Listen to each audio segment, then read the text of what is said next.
We're ready for Ruth chapter 3, and we're going to begin in verse 1 here in just a moment. I want to give a recap of where we have been because, and I will apologize for this. I know when I was at Freed Hardeman taking the preacher classes and learning how to public speak, and even in 4-H and FFA, they always told us never to do this. Never get up in front of an audience and apologize for something. Well, I feel very strongly that I need to apologize for my absence because I was gone last week, and I know that y'all had a great class last week, and I'm very thankful for Marvin for filling in for me. Now, next week, I'm also going to be gone, and so we're going to be kind of skipping around. Now, you guys are in for a treat, though. A great man of God, a dear friend, and my brother-in-law, Keith Pickard, is going to take this class next week, and I'm very excited to hear what he has to say. Lord willing, and I remember, it'll be recorded, and we'll have it put up on YouTube and on our Facebook page, and so I'm looking forward to what he has to say to you. I don't know what he's going to talk about, but I told him he can talk about anything except Ruth, okay, because I'm selfish. So we're back in Ruth tonight, so we need to get a full picture of where we've been and where we're going, and so you know the story, I'm sure, and could probably tell it to me just as easily as I could tell it to you, but let's get the Cliff Notes versions here as we begin. You begin in Ruth chapter 1 with Elimelech and Naomi and their two sons, Mahlon and Chilion, leaving Bethlehem because of this famine, and they're going to the land of Moab, to the country of Moab. And there they find food, but not only do they find food, but their sons find wives, Orpah and Ruth. Well, news of food that has come back to Bethlehem has reached them, and so they leave Moab, they go back to Bethlehem. Only not all of them make it. Remember, Elimelech and Mahlon and Chilion have all died, and so now it is Naomi, Ruth, and Orpah. Naomi tells them both, go back to your home, and Orpah does so. Ruth does not. We talked about that to a great extent, whether or not one did the right thing and the other did the wrong thing. I really think they both did the right thing based on what was important for them at that particular time. And Ruth clung to Naomi. And that's where we end with chapter 1. Chapter 1 ends by Ruth telling Naomi, where you go, I will go, your people will be my people, your God will be my God. In other words, she is saying, I am going to set up for you what your sons should have set up for you, what your grandchildren should set up for you. Even though we're not related by blood, I'm going to care for you even though you can't really give me anything. You can't give me a husband, you can't give me grandchildren. I didn't mention this in our other classes, but now would be a good time. There are a lot of Jewish commentators who think that Ruth was barren up until the point when she met Boaz.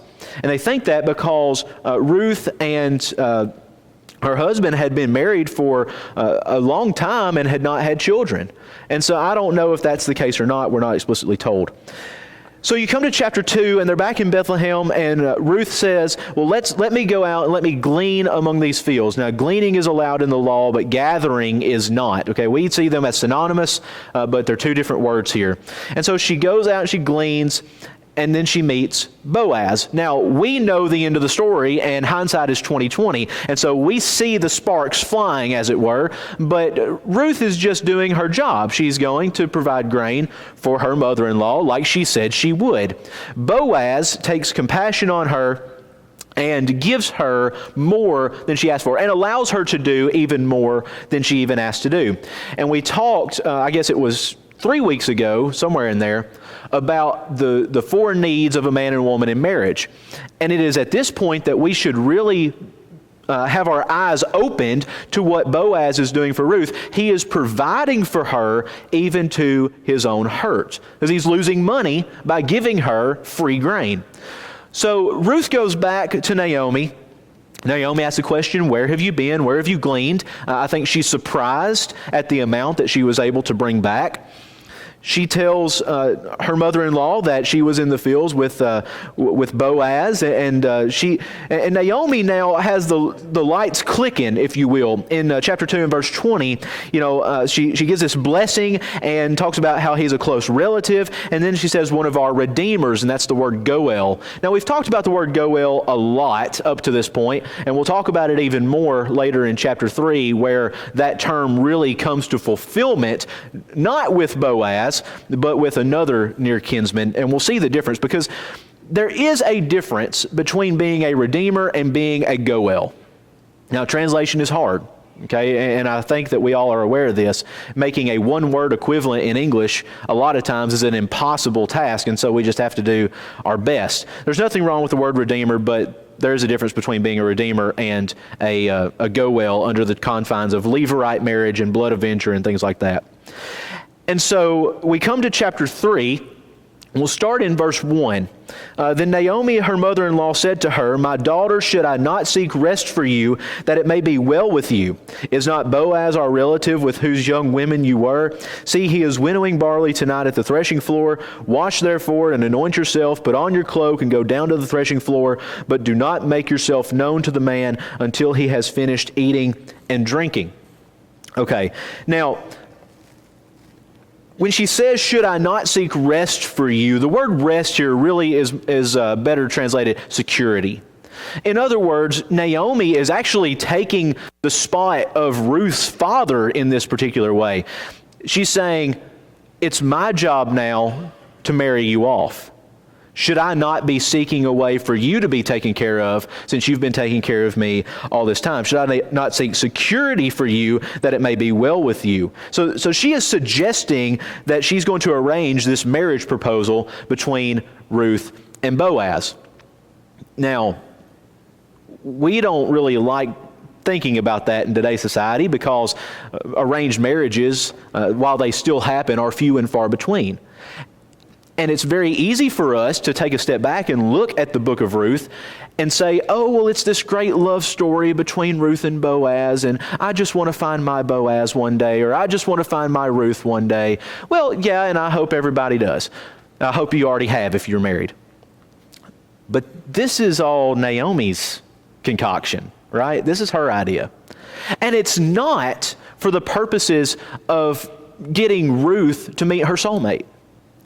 It's for the purpose of having Ruth being legally taken care of, and ultimately having Naomi legally taken care of as well. Is not Boaz our relative? Okay, now back in chapter 2, and let's see, I think around verse 20, Naomi says the man is a close relative of ours, one of our redeemers. And so she's saying he's a relative, he fits the bill. Okay, mothers, when you have a daughter, you want a guy who fits the bill, right? And guys, none of us do. Okay, so Naomi, I think here, sees Boaz as a potential. It's going to seem weird to us in chapter 3 how Boaz and Ruth kind of connect and come together and work out the legalistic things that's going to make their marriage ultimately happen, or their relationship ultimately happen. A lot of things that are different in their culture than is in ours. It's not uncommon for a woman to marry her relative. Remember, go all the way back to Abraham. Abraham looks for a suitor wife for his son Isaac from their kinsmen. Okay, it's not uncommon at this time. We may scoff at that, but it's not uncommon at all. He's winnowing barley tonight at the threshing floor. Now, winnowing, and scholars go wild with the barley stuff, because they say, oh, well, this wasn't the time of the barley harvest, and so he can't be harvesting barley. This isn't a historical account. I think it was 2 weeks ago, I said I could give you 500 reasons why he could be winnowing barley at this time. Okay, so let's not read too much into that. But what they would do is they would take their animals out to the threshing floor and have their oxen or horses or whatever tromp all over this grain, and then they would go back and they toss it up in the air, right? Remember when Jesus talks about removing the chaff, okay? You're like the chaff that blows with the wind. That's what they do. They go out and they throw it up in the air, and the wind, hopefully, carries away the husk or the chaff, and then the grain falls back down, and then you're left with just heaps of grain. So that's what he's doing. Understand this about Boaz contextually here. He has been working all day. He's been winnowing all night. And so let's give him a little bit of grace with what Naomi says he's going to be doing later on, okay? She says, do not make yourself known to the man until he has finished eating and drinking. Now, eating and drinking doesn't just mean having supper, okay? This is a time of feasting, and it's a time of heavy alcohol consumption. It's not uncommon for ancient Semitic peoples to do that at the harvest time. Harvest was a time of celebration. You get that, and I've said this 1,000 times, I think, in the book of Ruth, but you get that in Acts 2. The day of Pentecost is a feast day celebrating the harvest. Now, it's a Jewish holiday, but it's still a feast day, okay? And so the Jews, when it comes to alcohol, they never said drinking alcohol was sinful. But there was so much stigma with becoming drunk that the Jews had a real abstinence from alcohol, okay? And if they drank alcohol, they would always dilute it, 2 parts water, 1 part wine, always. So it was very watered down. That's why when Jesus turns the water to wine and it was better, you're not talking about Welch's, okay? I'm sorry, I hate to ruin that story for a lot of people. But Jesus always gives above and beyond what we can do ourselves. I think that's the main message of that lesson. Not that you need to go out and get hammered every night, but that Jesus has the ability to go above and beyond. And so Boaz is going to be made all but a glutton because it's a celebration, it's a feast, and he's going to be a little bit tipsy. Now, going on into chapter 3, spoiler alert, he's going to be able to converse and carry on a thought. Okay, so I don't think he's plastered, but he's been drinking enough at least to be tired, because he'll go and he'll sleep in verse 4 by the pile of grain. Now, your Bible's in verse 3. My Bible says, put on your cloak. Okay, that's the ESV. Does anyone's Bible say put on your best cloak or your best clothes? Okay, the word best is not in the Hebrew. The word best is not found in the Hebrew text. And so when times like this come up, I know a lot of us get, kind of worried. Well, why does it have it then? If it's not in the text, why does it have it? My personal opinion is that what is happening here and what scribes have done is they are trying to liken this, because you have the same 3 things, the same 3 commands that the Levites have before the Levites go into the temple to worship and serve God. And Boaz is this messianic figure, and Ruth is this figure of Israel. Here you have the Redeemer who is going to take this person who is outside the nation and bring her in as his own. Now, that's reading an allegorical reading. Now, I think it's true, and I think Boaz does fit that bill, and Ruth does fit that bill. But because of that, I'm guessing that scribes and rabbis and things like that over the course of time have interpreted this to be an allusion to the Levitical code. The Levites had to wash themselves, they had to anoint themselves, and they had to put on their priestly garments, which was the best that they had, right? Go to the book of Leviticus and read all that they had to do and to wear. I think somewhere around chapter 3 is where that's mentioned. And so, if you think here of Ruth and Naomi in their own context as leaving full and coming back with nothing, I don't know how much of best clothes she really had. Now, that's just me. But I wouldn't read too much into the best clothes thing. Really, I think this is the point of being secretive. Put on your cloak. Cover yourself. Don't be seen. Don't be made known. Okay, let's move on. Verse 4 through 7 then. When he lies down, observe the place where he lies, then go and uncover his feet and lie down, and he will tell you what to do. She replied, all that you say I will do. So she went down to the threshing floor and did just as her mother-in-law had commanded her. When Boaz had eaten and drunk, his heart was merry. He went down to lie at the end of the heap of grain. Then she came softly and uncovered his feet and lie down. Now, we'll get to the uncovering the feet thing here in just a minute. That is, I think, the least of our worries in this passage. Ultimately, what Ruth is doing here is she's being obedient, which that is the one word, I think, that describes Ruth throughout the entirety of this book, with the exception of, I guess, technically being disobedient, but disobedient for the benefit of Naomi in chapter 1. And so she's being obedient. She's going to do what Naomi says. Now, to us, this sounds absolutely ridiculous. Uncovered his feet. Well, what in the world could that possibly mean? Every one of us in here, if you've heard the story of Ruth before, or if you've read it or had your own Bible study, every single one of us in here have some interpretation of what that means. I have on my list 4 possible interpretations, and I will let you decide. I'll tell you which one I think, but I'll let you decide. The easiest interpretation is to just take it literally. Just take it as it is. Go up, uncover his feet, and lay down. Now, I think that's being too naive with the text. And I think that because of the other options that we have, not necessarily saying that that's a bad option, it just doesn't make any sense. Okay? Nowhere else does that happen as a marriage proposal, which this is what this is.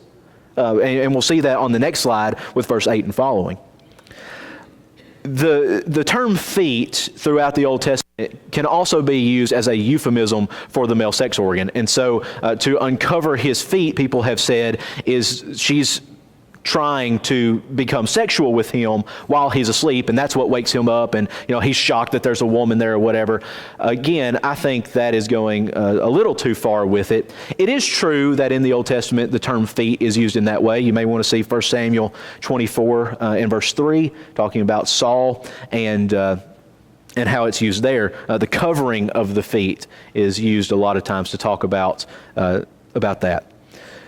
But I don't think Ruth has any intentions of that way, and I certainly don't think Boaz, as an upstanding man, would have allowed that to happen. Number 3 is that the uncovering of the feet and laying down by the feet is this sign of submission. Okay, now that seems to fit pretty good because we know that Ruth is a submissive woman. Again, aside from chapter 1 where she is not submissive for the benefit of those who she is with. But I think the best interpretation of this is the 4th option. Again, you're free to interpret however you will. Because the point here is that she is going above and beyond to her measure to show that she wants a marriage relationship with Boaz to take place, okay? Now, the 4th option is this. That uncovering the feet is an idiom, a Hebrew idiom, for lay down beside him. There's a Hebrew or a Jewish rabbi named Rashi, who I really like. I think he's wrong in a lot of things, but if you're going to read the Old Testament and you really want to know what people have to say about it, read a Jewish commentator. I mean, that is their Bible, okay? So if anyone's going to know, especially what oral tradition says, they will know. But he says that what this is it's taking his cloak and wrapping herself in the cloak beside him. I think there's a lot of good evidence to suggest that, and that comes from verse 8 and following. So again, you guys can have your own interpretation. That's what I think it is, and that comes, again, from later. Now, one more thing before we move on. She came softly. Softly is a bad translation. Literally, the word is quietly. And so she's doing exactly what Naomi said. She is going without anyone realizing that she's there, without even waking up Boaz. But as verse 8 says, when midnight comes, or roughly thereabouts, then he will wake up. So here's verse 8 through 10. At midnight, the man was startled. He turned over, and behold, a woman lay at his feet. I'm going to suggest that would be lay beside her. Now, let me say one more thing about this feet thing. If you translate literally from Hebrew to English, lay at his feet are the words. Okay, but if I was to go to, let's say that there are aliens in Area 51 and we decide to teach them English. Well, if I go up to an alien and I try to describe to them what a butterfly is by showing them what butter and fly is, it will not equal butterfly. Right? Okay, so just because the words translate literally does not mean they need to be taken literally. Perhaps idiomatically is best. And that comes from understanding and interpreting the Bible. And by the way, when we finish the book of Ruth, we're going straight into a lesson on how to properly interpret the Bible. Okay, so I'm looking forward to that. Hope you are too. At midnight, the man was startled, turned over, and behold, a woman lay at his feet. He said, "Who are you?" She answered, "I am Ruth, your servant. Spread your wings over your servant, for you are a redeemer." And he said, "May you be blessed by the Lord, my daughter. You have made this last kindness greater than the first, in all that you have not gone after young men, whether poor or rich." Okay, so he is laying at the grain pile because he is a protector of the grain. It is not uncommon that whoever the owner of the grain or the owner of the field was, that he would stay the night with his grain. Now remember, in chapter 1 and verse 1, this is during the time when the judges judged. Well, what do we know about the book of Judges? Well, we know from a man by the name of Gideon that many people produced wine and threshed in hiding places. When Gideon is found in Judges chapter 6, he is threshing wheat in the winepress. You don't thresh wheat in the winepress, you thresh wheat on the threshing floor, and you make wine in the winepress. He's doing that because he's hiding from the Midianites who will come and steal his grain. And so it's not uncommon, and Boaz is doing this. He's sleeping there so he can protect his investment. Okay, he wakes up and he's startled. He turned over. Now, the word turnover, the phrase turnover here, literally means he jumped up. Okay, so this is fight or flight. I mean, he's ready to throw hands. All right, and he saw a woman laying at his feet. Well, that'll wake you up, wouldn't you think? And so I have to give Boaz some credit here, because he does next what many of us neglect to do in times of, rapid heart rate. He asks a very sane question. He says, "Who are you?" Now, if you're sleeping beside a pile of grain, expecting someone to come steal it, the first question out of your mouth probably isn't going to be, "Who are you?" But Boaz was a man who thought before he acted. Admire that about the man. "Who are you?" she answered, "I am Ruth, your servant." Now, I guess he knows who she is. And we get that from chapter 2 because news of Ruth and Naomi had spread, and he already had some idea as to who she was. And so she says, "Who I am." Now, I admire this about Ruth too, because Ruth doesn't sit here and say, "I am the one to whom you must redeem," or "I am your servant." She doesn't give some, Jedi mind trick answer. She tells him exactly who she is and exactly what she wants. "Spread your wings over your servant, for you are a redeemer." Now, the word here for wings, spread your wings, is translated in the ESV. I don't know what your Bible says. It may say covering. I would highly doubt it, but it might. Keith, does yours say covering? Okay. And I like the term covering better, but that's not what the word in Hebrew is. It's the idea, but it's not the word. Does that make sense? What she's saying here is, take your cloak and voluntarily put it over me like I have already tried to do. If my interpretation is correct, and I think it is, or else it wouldn't be my interpretation, and she is already laying beside him as a sign of doing what a wife would do, as being there beside Boaz, he's saying, she says, "Take your cloak and voluntarily put it over me." Spread your wing. That's what that's referring to. Okay, take your arm, take your cloak, put it over me. "For you are a redeemer." Again, it's the word goel. Now, I said a while ago that we would talk about the difference between what a redeemer is and what a goel is. A redeemer is simply one who buys something back. Okay, and so if I have a truck and I sell my truck to Tommy, And I wait about a month and I say, you know what, I really shouldn't have sold that truck. And I go up to Tommy and I say, Tommy, would you sell me the truck back? And he says, you know, I really shouldn't have bought the truck in the first place, so I'll sell the truck back to you for whatever you gave. And so we make the deal and I buy the truck back. That's redeeming. The term goel refers to Levirate marriage, not Levite marriage, Levirate marriage, and the blood avenger. Okay? And so where being a redeemer is simply buying something back, being the goel is personal, it is intimate, it requires a close relative, and it is kin to the blood avenger. Okay, so there is a personal connection that's happening here, which means Boaz has an obligation to fulfill this role. Now, spoiler alert, we're going to find that there is one who better fits the bill. But Boaz is willing to do what he needs to do because of his title, because of his task. Now, if you recall, in chapter 2 and verse 12, Boaz gives this wish. He says to Ruth, "May the Lord repay you for what you have done, and a full reward be given you by the Lord, the God of Israel, under whose wings you have come to take refuge." Does that sound familiar? Under whose wings you have come to take refuge. And here, her wish is for him to spread his wings over her. Isn't it funny how God works? That Boaz is the fulfillment of the very wish he wished upon her in chapter 2 and verse 12. Do not underestimate how God is going to use you tomorrow based on what you've done today. So that's her wish. This is a marriage proposal, which is very odd because it's arranged by Naomi. First of all, it's arranged by a woman. And second of all, it's instigated by a woman, by Ruth, who is not a member of the nation of Israel at this time.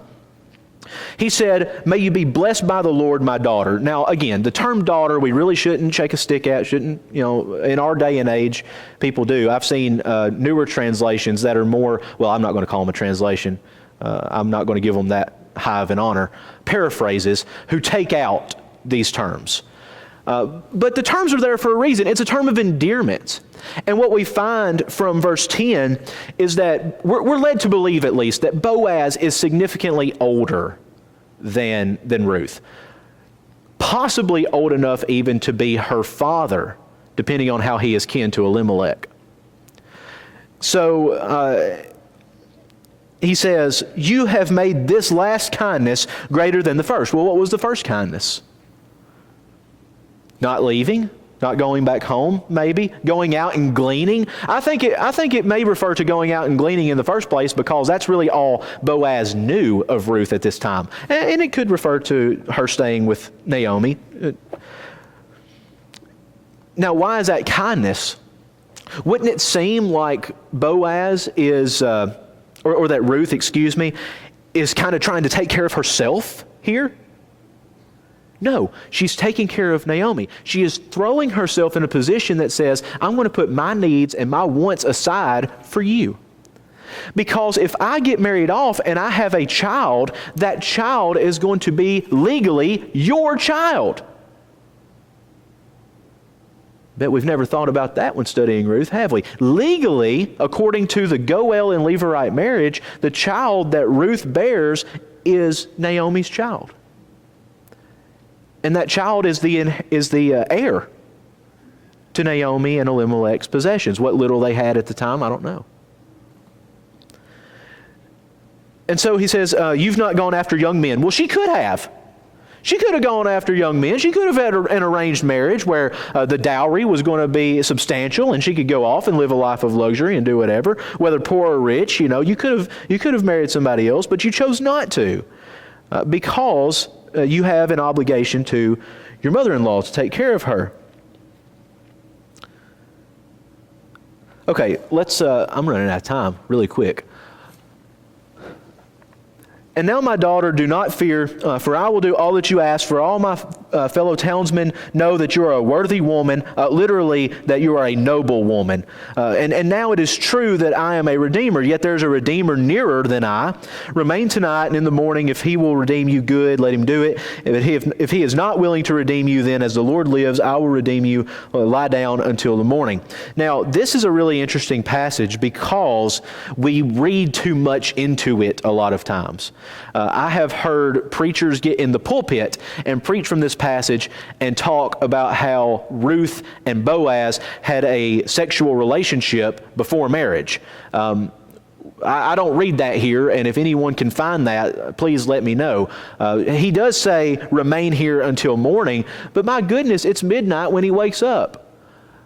Now, if you're laying there to guard your grain, and you're thinking that somebody may come, if you're thinking there's really going to be a threat, would you send a woman back in the middle of the night? Good for you, Boaz. You're being a protective man. The whole town knows she's a worthy woman. Now, she's a Moabite, right?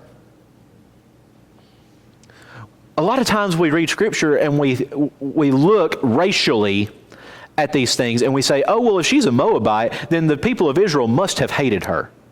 Well, no. And there's never any real command in the Old Testament against an Israelite marrying a Moabite woman. Okay, so she's a woman of nobility, a worthy woman, a woman of honor, and her honor's not going to be questioned. It's true that I'm a redeemer. What you say is right. But there's somebody else who is closer to you, kinswise, than me. Now, notice this. He says, you need to do that because that is, according to the way things work, what needs to happen.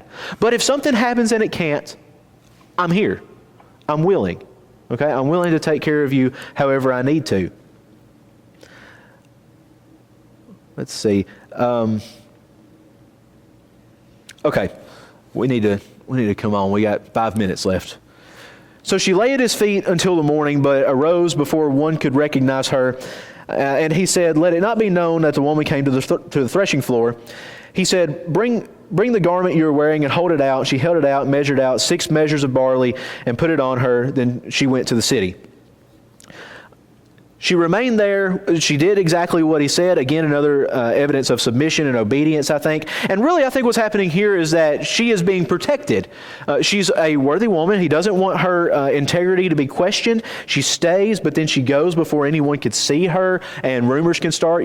There's a popular phrase that I like. Bad gas travels in a small town.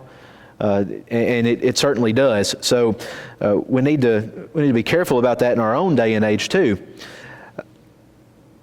Don't let anyone know that you were here. No problem.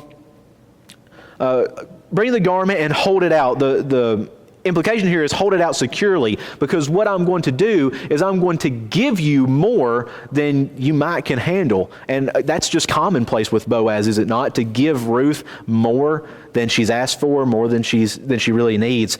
Now, it says 6 measures of barley. I don't have a clue how much a measure is. We're not told how much the measure is, whether it's an ephah or something else, a selah or something like that. Most commentaries say it's somewhere between 88 and 100 pounds. That is a lot of grain.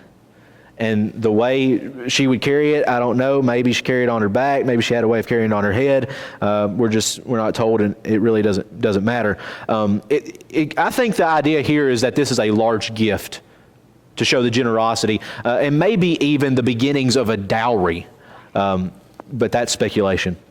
So I read one commentary that said this was to disguise her, that she could use this to go out and no one could see her. That's reading a little too much into it, don't you think? Okay, we'll end chapter 3, and that'll be all for tonight. When she came to her mother-in-law, she said, how did you fare, my daughter? She told her all the man had done for her, saying, these 6 measures of barley he gave to me, for he said to me, you must not go back empty-handed to your mother-in-law. She replied, wait, my daughter, until you learn how the matter turns out. For the man will not rest, but will settle the matter today.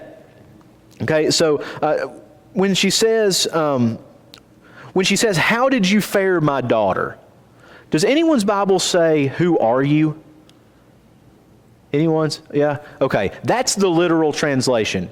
I think the ESV is taking a little too much liberty here with idioms in this regard, but again, everyone's a critic. Okay, so literally it's who are you? I think she's saying, who's home? And she told all that had been done, showed her the measure. Now it says, wait, my daughter, verse 18, until you learn how the matter turns out, for the man will not rest, but will settle the matter today. Now, what this means, and this idea of sitting and all of this, and resting and whatnot, Boaz is going to go to the elders of the city. He's going to meet with them. He's going to have a legal discussion with them and with the other nearer redeemer. He's going to take matters into his own hands. He's going to sit with the elders and figure out what the best line of action is.